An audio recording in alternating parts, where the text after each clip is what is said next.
All right, before we begin with lesson number 10, let's go to Heavenly Father in a word of prayer, and I'll ask Hunter if he would to direct our minds in that prayer.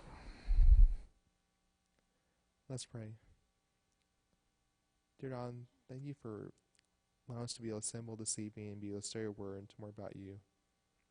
Please be with our studies this evening and helping them be beneficial to ourselves and to be able to grow spiritually and be able to teach others why we believe what we believe and how to establish and affirm our faith. And please be with those this evening who are not able to be with us due to health reasons or traveling. Be with them and keep them safe and bring them back safely. Be with us always. In Christ's name we pray. Amen. Thank you, Hunter.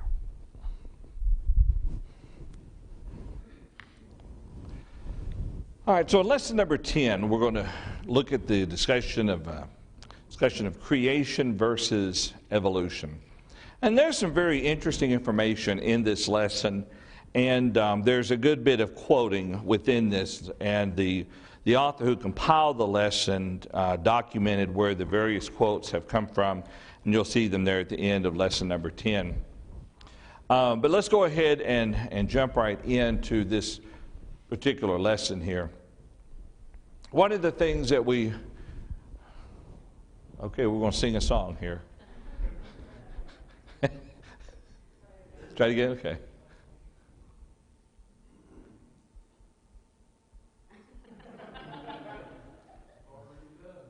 We're done. I can shoot it with the laser. Would that help? It's okay. Well, go ahead and follow along in your books, of course. There. So, of course, the biggest question, the question that's been debated for many, eons, I would suspect, is the question regarding the origin of life. The fact of the matter is, we don't know. That is to say, no one lived. No one can say, hey, I was there, I saw it, with the exception of what we read where? In the Bible. Okay? But what happens is, and especially this is an interesting point brought out within this lesson, there are some individuals who in their mindset the Bible can't be true. The Bible record, there's no way that it could possibly be accurate. So therefore, since we're not going to accept that, we've got to find something else then to believe in. And so we look through the scriptures here. The Bible is very plain about how everything came into being, who created all things. God created the heavens and the earth and created man and all the animals. But if you're not going to accept the Bible's teaching, then you've got to come up with, well, what is another option? And this is where we're looking at tonight. One of the most prevalent beliefs in our culture today, especially in American culture, is the concept of evolution. Now, you'll notice there within the outline, they give a definition of evolution, and it literally means an unfolding or unrolling. An unfolding or an unrolling. Think about maybe a rosebud or maybe the development of an embryo. But however, the term has generally come to be used to describe the theory for origins. Now, notice the next quote here. And Kelvin, is it working yet?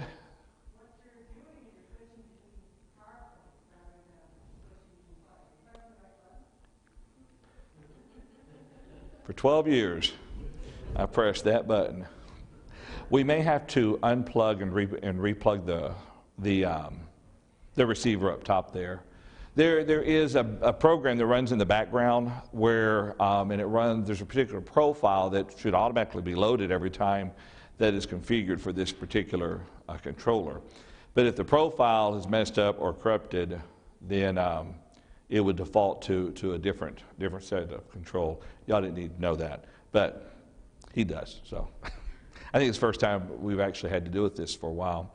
So here it is. The theory of evolution may be defined as the hypothesis that millions of years ago, lifeless matter acted upon by natural forces gave origin to one or more minute living organisms which have since evolved into all living and extinct plants and animals, living and extinct plants and animals, including man. A more simple definition: belief in change with descent from a common ancestor.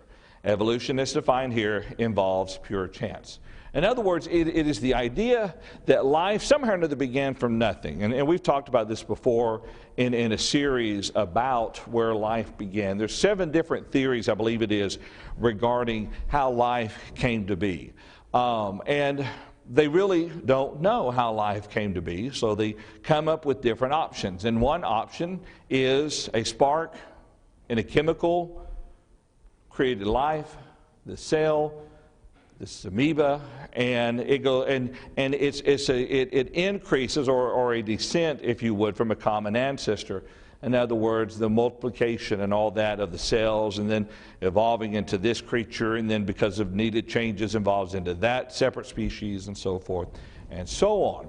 And the thing is, our community, the intellectual community, accepted as fact for all intents and purposes. It is taught as fact. It is taught as if this is the way that all things began. But there's an interesting distinction that is made. And Kelvin, if there is a chart that contains a quote from Dr. G.A. Kirkwood, an evangelist, let's jump over to that one. I don't have them up here with me at the moment. But let me go ahead and read that. He said, now, what we're about to do is make a distinction between what is called general theory of evolution and special theory of evolution. Believe it or not, we believe in one of those. Okay, now, sounds like a trick question, but we do, and it makes sense as we read through this. There is a theory which states that many living animals can be observed over the course of time to undergo changes so that new species are formed. This can be called the special theory of evolution and can be demonstrated in certain cases by experiments. On the other hand, there is a theory that all living forms in the world have arisen from a single source, which itself came from an inorganic form. This theory can be called the general theory of evolution, and the evidence that supports it is not sufficiently strong to allow us to consider it as anything more than a working hypothesis. It is not clear whether the changes that bring about speciation are of the same nature as those that brought about the development of new phyla. We'll explain that here in just a minute. The answer will be found by future experimental work and not by dogmatic assertions that the general theory of evolution must be correct, because there is nothing else that will satisfactorily take its place. That's written by an evolutionist, by the way. Others use the term microevolution, small changes like the environment, the improvement of animal livestock, change within bounds, differentiation, variation, fluctuations, and macroevolution, large changes, as in water animals becoming land animals, which become beasts, and so forth, and so on. So, we have proven, this can be observed, what is called microevolution or special evolution, where we will see one species go through certain modifications through the course of time. I mean, think about the number of species of the dog, going all the way back to the wolf. Okay, there's nothing special about that. You know, different genetic combinations and the chromosomes and all that. Over the course of time, you'll yield certain species. There'll be an adaptation, maybe more hair, maybe less hair. There's one video that explains it like this: if you have a long-haired dog and a short-haired dog, and this is a very oversimplification of it, there's a possibility that they could, how was it? Anyway, the whole point was, if you have a long-haired dog goes to somewhere it's hot, through the course of time, either there is an adaptation or the dog dies. Short-haired dog would not survive in a real cold environment. So there's changes that take place. And we can do this in the laboratory. Look at livestock and different things like that. That has been observed, and this is a very important point we read. That has been observed through experimentation. But what has never been observed is the idea of one phyla, as it's called it, one kind evolving into a separate kind. That's never been observed. It's never been duplicated. We've not been able to duplicate it. It's simply a theory that has been put forth that, well, if we can do this small evolution on a species level where there's modification to the DNA of the species and you have a little bit different species, then surely we could take one step forward and then witness this and have it on a kind-to-kind scale. But that's never been observed. And that's the thing about science. Science is not against the Bible when it comes down to true science that's observed. All right, it's not going to contradict the Bible.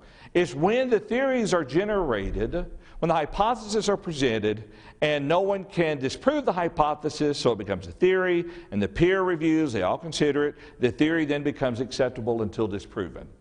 Problem is, it's still what? Still a theory. It hasn't been observed yet.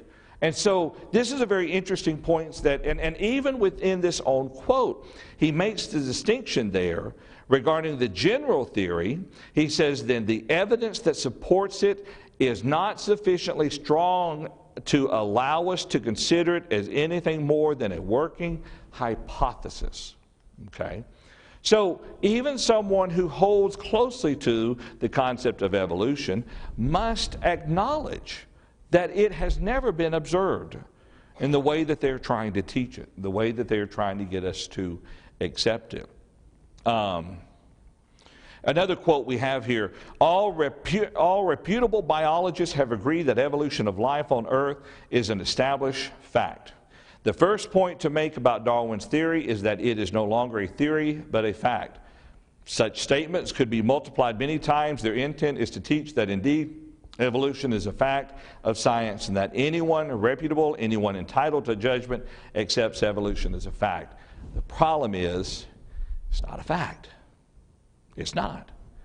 We can teach it all we want to. Someone can hold to it just as strong as we hold to the Bible. But in the end, it's not based upon scientific evidence. It's not based upon scientific observation. It is a hypothesis that has become accepted as a theory. And it's a theory that has not been disproven, therefore people accept it as something that cannot be questioned, but can never be proven at the same time. Any thoughts or comments before we go on to the next couple of quotes here? All right, now notice you'll notice there on your lessons there, organic evolution is not a fact of science. It is not now, has never been, or never will be. Okay, and there's more. You'll read through that. There's more quotes. There's one quote where an evolution says the pathetic thing is that we have scientists who are trying to prove evolution, which no scientist can ever prove. And then later on, the first point that I should like to make is that these 7 assumptions by their very nature are not capable of experimental verification. So the whole point is that the authors making, who compiled this lesson, is that even among evolutionists, they acknowledge that the very thing that they are pushing cannot be observed and cannot be proven to be true. Any thoughts or any comments about that? Yes, Arthur. If it can't be proven, it's just a theory. Why push it? Why continue on that path? Are they thinking that something's going to break loose, or are they thinking that something is going to come to maybe down here that's going to prove it? Well, because they don't want to accept the other alternative. So this is the most viable, and from a scientific level, seemingly reasonable. And I was curious about this a while back, and I looked up some other theories that we accept that haven't been proven. Now here's one for you, and I'd never thought about this. How many times have you ever heard someone say your body is made up of millions of atoms? Okay? That's a theory. They know atoms exist. Okay, but to actually be able to prove that a person's body is composed of millions and millions of atoms is still a theory that we accept as fact because it makes sense. And there were several other examples like that, things that we are taught scientifically, we don't really question, but when you push comes to shove, you have to acknowledge, well, we've never really seen all those atoms, all right, but yet we accept to be true. Well, in this case in point, they're doing the same thing. The difference is the Bible offers a very understandable and plausible account for how life came into being, but they don't want to accept that. And as a result, they're going to work with their hypothesis turned into theories and accept it until disproven. It can't be that simple. What they're looking at. It just can't Yeah, exactly. That's right. That's right. Because if they were to acknowledge that God did it, then they become accountable to obey Him and to acknowledge His existence. Yeah. Arthel.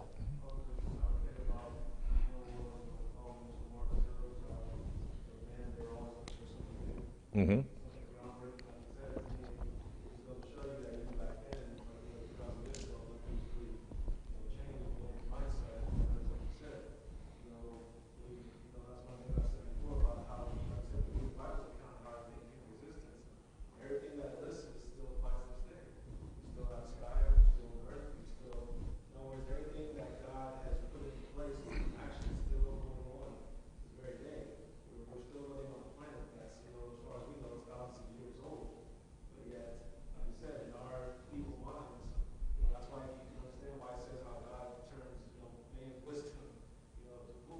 Mm-hmm.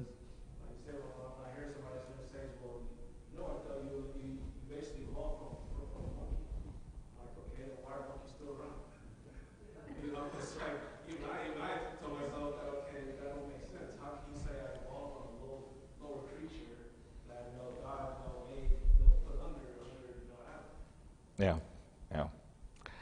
It's what they choose to accept when they choose not to accept the Scriptures, and that's kind of here in a moment. Well,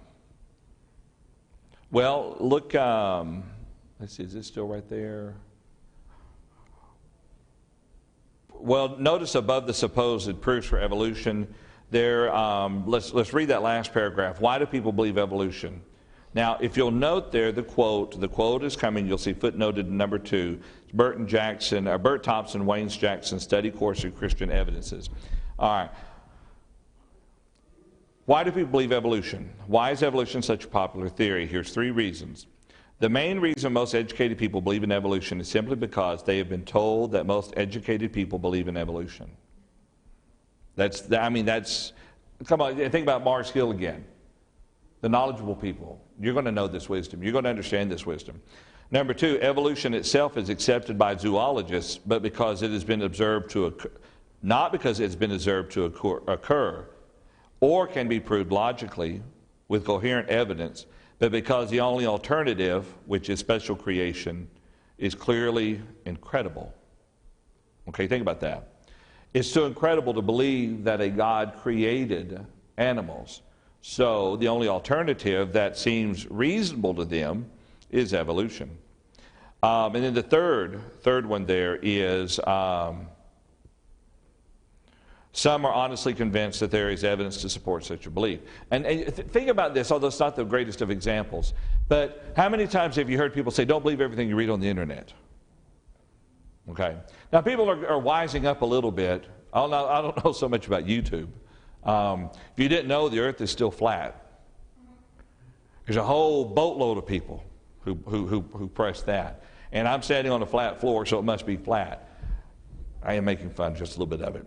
But the point is, there's a whole bunch of information on there, and we're not talking about factual based information, but what people think. Same thing with the Bible. You'll have a lot of Bible programs on YouTube. One person will read a verse and then go for an hour about what they think that verse means to them and what they feel like God and the Holy Spirit and this and that has led them. When it comes down to actual fact, to what the actual truth is, we have to be very careful with this information. And what has happened, many people hold to this belief because they've been told that it is right and it's the only way to believe, and therefore anything else is automatically rejected.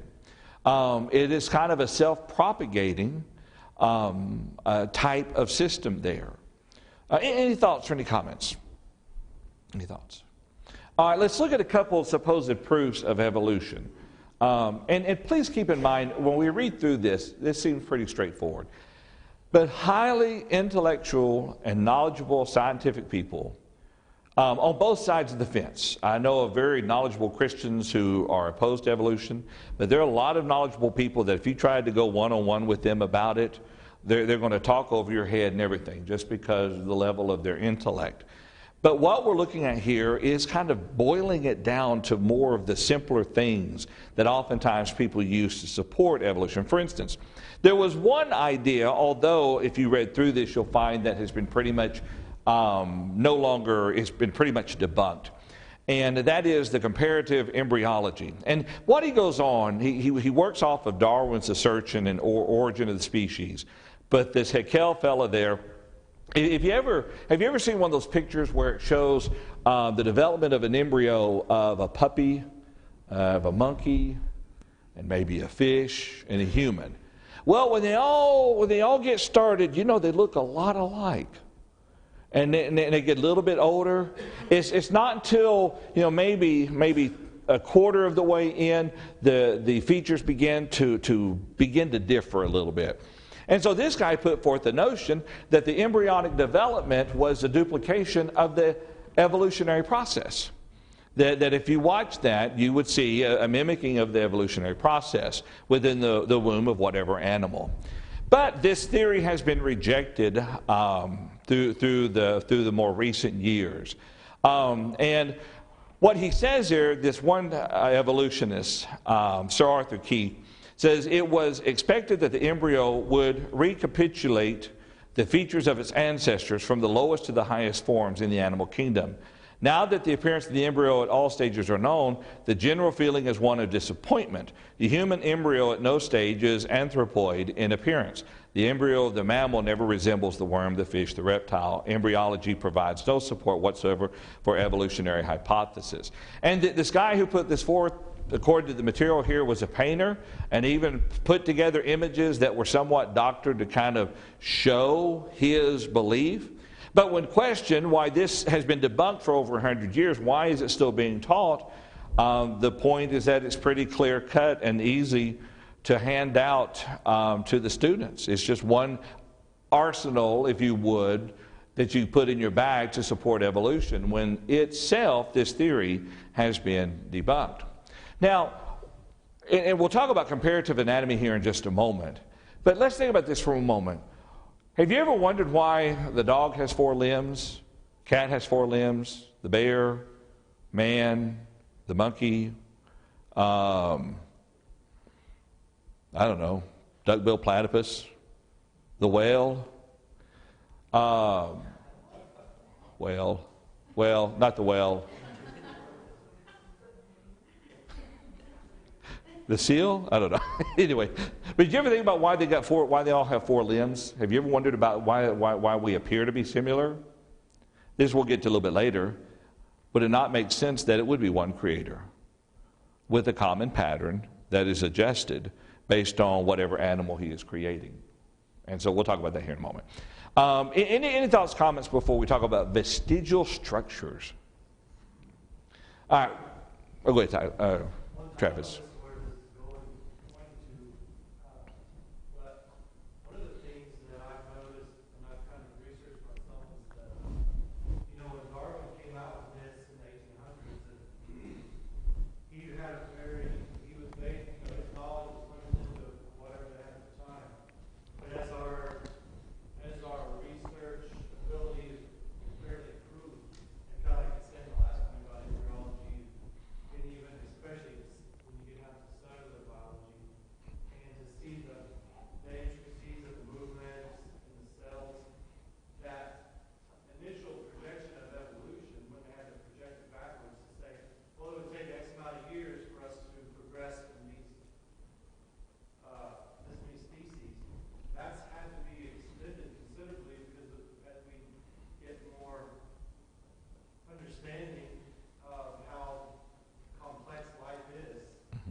In order to have enough time to fully evolve on the complexity. Yeah, you go back pre-1960s when it was starting to be pushed, that initial projection was a lot shorter time. Yeah. They didn't think life was that complex. Yeah. It didn't take that much to get us from this cell to this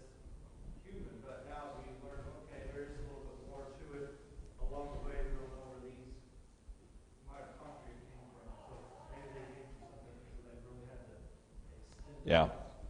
Anything that, because the theory is not going to fit unless they expand the time, and they have to expand the time because of their understanding now. Yeah.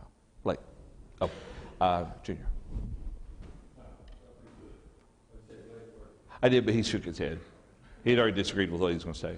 No, I'm kidding. I was thinking about your DNA. Mhm. Having your DNA, ancestors and all these, what part of the country maybe, mostly from. But it never brings out the fact that you're a part of an animal, domestic, That's right. and your blood type. Can you receive, blood from an animal that goes into the human body? Those things, never have been or never been proven.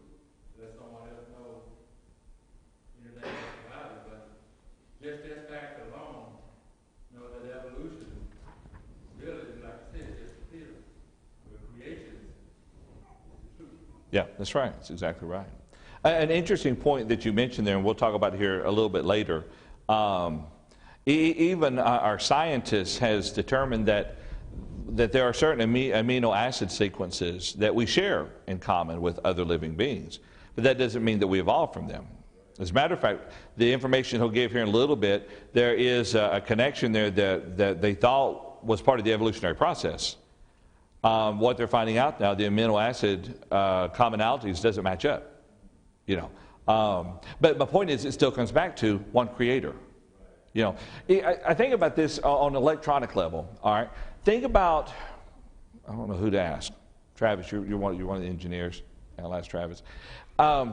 There are a multitude of electronic components that, once invented, are used across a wide range of electronic devices. All the way, if you think about, the gyroscope is the first thing that comes to mind, but have you ever wondered how your phone knows which way you're holding it? It's all part of going all the way back.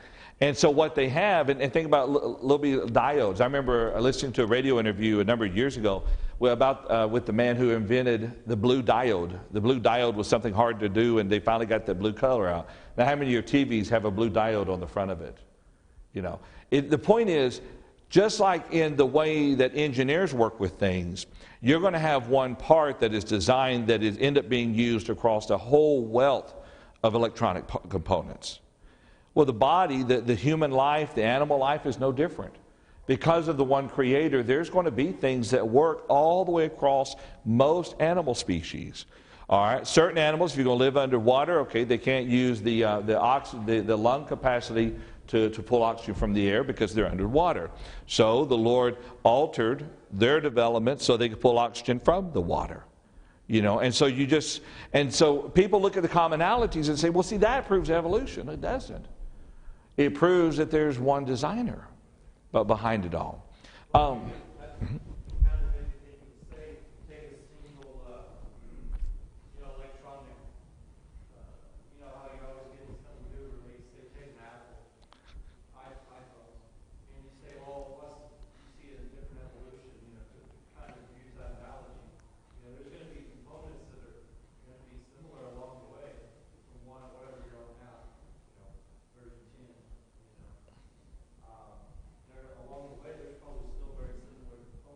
Yeah. But there's still a reason that that if you still get the one, say, creative circle there. Mm-hmm. Like that. And it's a process that is built upon intelligently by each generation, an attitude. Whereas with the process of evolution, it would be as if you have the initial phone, the old flip phone. Matter of fact, go back to the big old chunky ones that you had a bag in your car, and over the course of time, through process of evolution, through self-replication, we have today. It doesn't work that way, And that's the thing about the observation. This type of evolution has never, ever been observed, But that's a good example, though. Yeah, Sarah.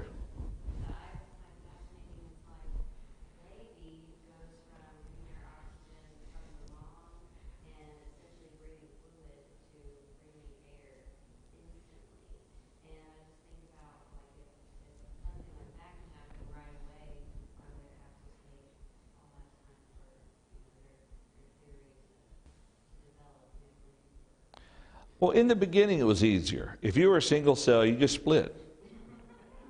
You know, eventually there was enough division, and it was okay to be divided against yourself back then.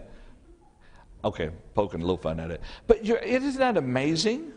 I mean, isn't it amazing about, and to me it makes, and I know people disagree with this, but for us it makes more sense that there's an intelligence behind how a baby develops in the womb than saying arbitrarily over several millions, maybe pushing billions of years, it managed to work without all life going extinct on the planet. Let's talk briefly about vestigial structures. Hunter, do you have any vestigial structures?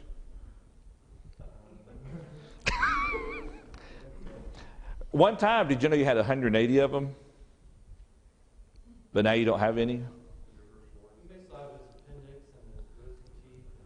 Yeah.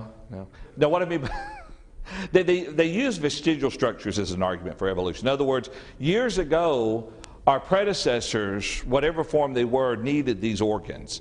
And through the course of time, through our evolution, we no longer need them. But you know, they're still in our bodies. But here's the interesting point. If you go back a number of years, Alfred Wedersheim published a list of 180 vestigial structures in the human system. And this was used as proof supporting the theory of evolution. But when you jump forward today, and you continue reading down through that, you find that that is no longer held to be the case. All right, that they now have begun to understand what they thought were useless organs has a use in a person's life and within their development. Even the appendix. You know, they've researched that, and even the appendix, something that we view somewhat disposable, don't we, Hannah? You know, yeah. She had to have an appendectomy years ago.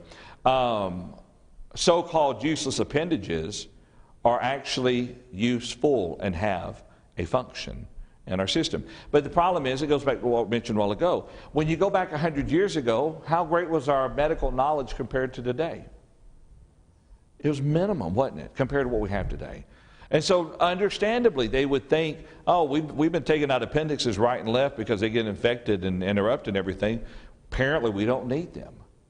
But that's not the case. That's not the case. Blake.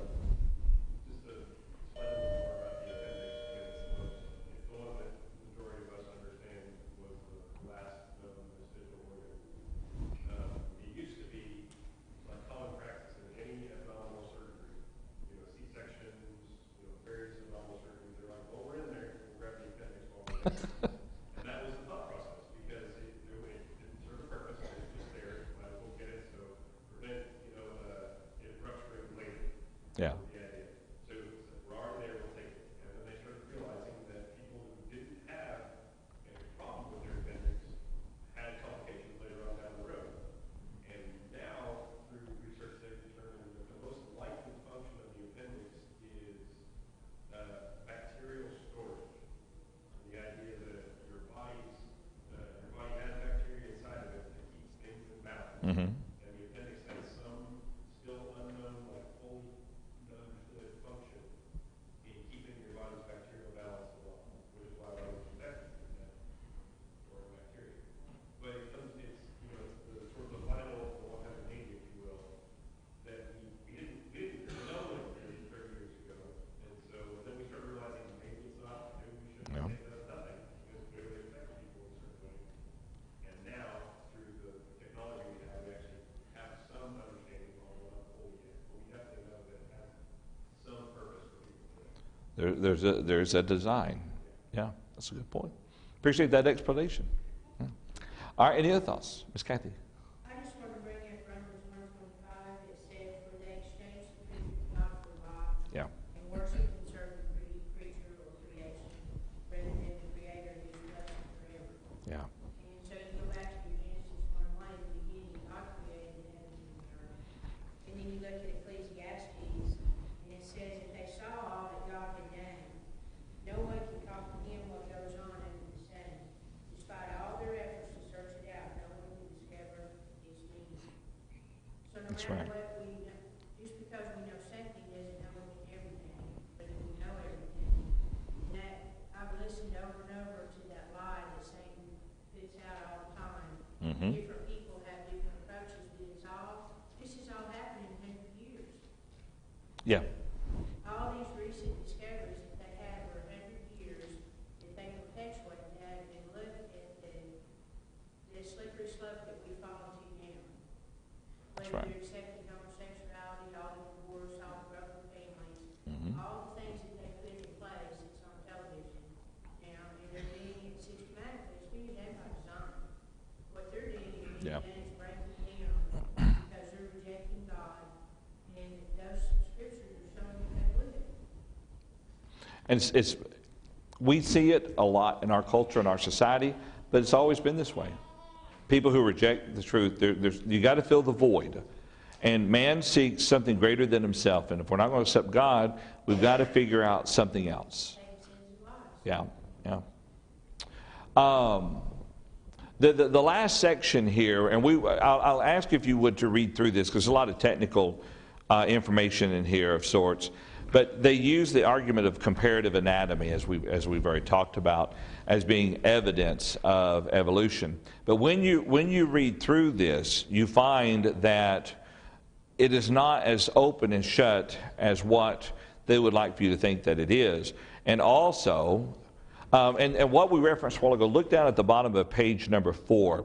This was interesting. You have Dr. Patterson suggested to the specific societies in this country to which he spoke that he had experienced a shift from evolution as knowledge to evolution as faith. He then presented specific examples after example of how the evolutionary hypothesis of common ancestry acted as an anti-theory that conveys anti-knowledge. So here's what he did. He presented data on amino acid sequences for the alpha hemoglobins of vipers, crocodiles, and chickens. Now, of those three, evolution teaches that there's a commonality. Evolutionists know that vipers and crocodiles, two reptiles, should be much more closely related than either is to a bird. But the crocodile and chicken show the greatest similarities, with the viper and the chicken the next most similarity, and the two reptiles with the least similarity. An examination of the amino acids in myoglobin showed that crocodiles and lizards, two reptiles, share only 10.5%, but that a lizard and a chicken also share the same percentage. So Dr. Patterson also dealt with the differences between men and apes and so forth and so on. Ultimately, the point is, yes, there's a similarity in different levels, but not what you would expect when you hold to evolution. You would expect something different. The reason for this, our belief, is that you had one designer with one blueprint, and he adapted the blueprint for every animal species that he created. And all the way down to something as simple as an ant, to the amoeba, all the way to something as large as an elephant, as the blue whale. There's a commonality among nearly all living creatures, and that commonality can be attributed to a common designer, to God. And I've had people ask me, how do you explain the similarities? Similarities had to have come from evolution. No, it comes from a common designer.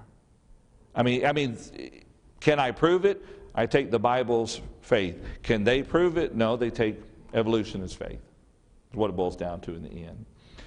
We'll continue this next week. I want to go on to the next lesson, because he's going to deal with some other supposed arguments, including spontaneous generation, the fossil record. And there's some very interesting things that have not yet been found, but yet they are assumed are there, and therefore they use it as support for this theory. And it's very interesting, especially on the fossil record level. All right, and then once we do that, we'll have one more lesson. After lesson 12, we'll get into the era of theistic evolution. That one will get us back into the biblical text more. These next two we're outside of the biblical text, looking at answering some of their questions. But the 12th lesson will get more into the problems with accepting theistic evolution. Any other thoughts or comments? Don't you think it's suspicious they accept the exception one time? It's always life comes from life, except their exception. Then they prove the whole thing. Yeah. Life didn't come from life. Biogenesis is a common accepted thing. Abiogenesis has not yet been observed. But it's abiogenesis that brought everything into play. Based on their. There are several things of nature that are violated if we were to accept the theory of evolution. Yeah. All right, appreciate all the participation and comments.